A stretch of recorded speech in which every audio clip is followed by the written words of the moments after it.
Bonjour à tous, moi c'est Mathieu Blanchet, et vous êtes sur une chaîne dédiée à tous ceux qui veulent mieux connaître, entretenir et comprendre leur voiture.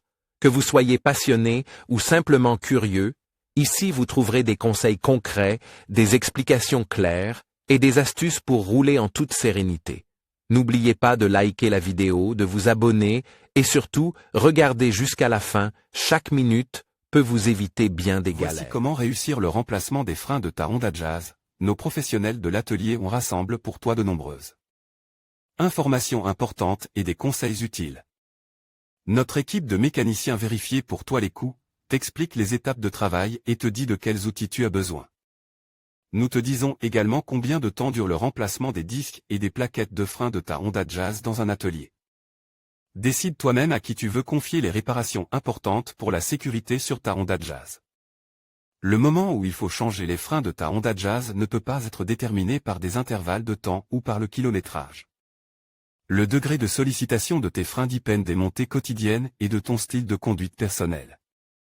L'usure est beaucoup trop individuelle pour des intervalles fixes. Contrôle au moins 2 fois par an l'épaisseur des disques et des plaquettes de frein de ta Honda Jazz. Compare-les avec les limites d'usure prescrites. Remplace toujours les pièces d'usure à temps. Tu pourras ainsi compter sur des freins qui fonctionnent bien dans toutes les situations.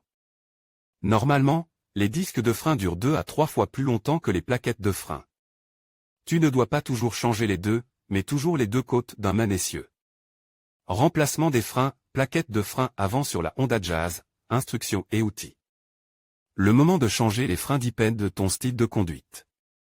Place ta Honda Jazz sur le pont élévateur et démonte les roues avant. Revissez une vis de roue à la main pour éviter que le disque de frein ne tombe accidentellement, si la vis de fixation manque.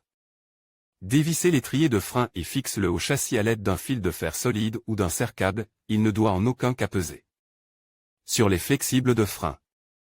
Retire les plaquettes de frein et démonte le disque de frein, si le support de l'étrier de frein te gêne, tu dois également le dévisser.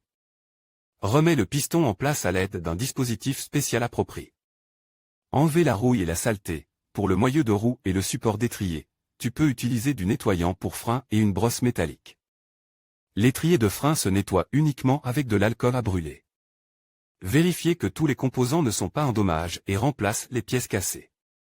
Lors du remontage, assure-toi que tous les composants sont bien en place.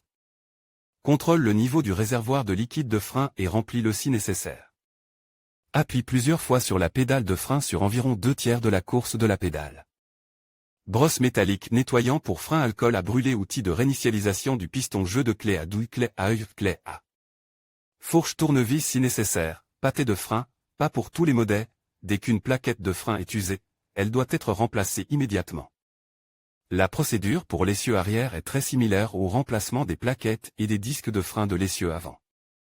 Sur certains modèles, tu dois desserrer le câble à l'aide de l'écrou de réglage du levier de frein à main et le décrocher de l'étrier de frein. Une fois que tu l'as à nouveau accroché, règle le frein à main. En conclusion, le remplacement des freins de la Honda Jazz est une opération essentielle pour garantir votre sécurité sur la route. En suivant les étapes que nous avons abordées, vous pouvez non seulement prolonger la durée de vie de votre véhicule, mais aussi améliorer ses performances. N'oubliez pas de toujours vérifier l'état de vos freins régulièrement et de consulter un professionnel si vous avez des doutes. Merci d'avoir regardé cette vidéo, et à bientôt pour d'autres conseils d'entretien automobile.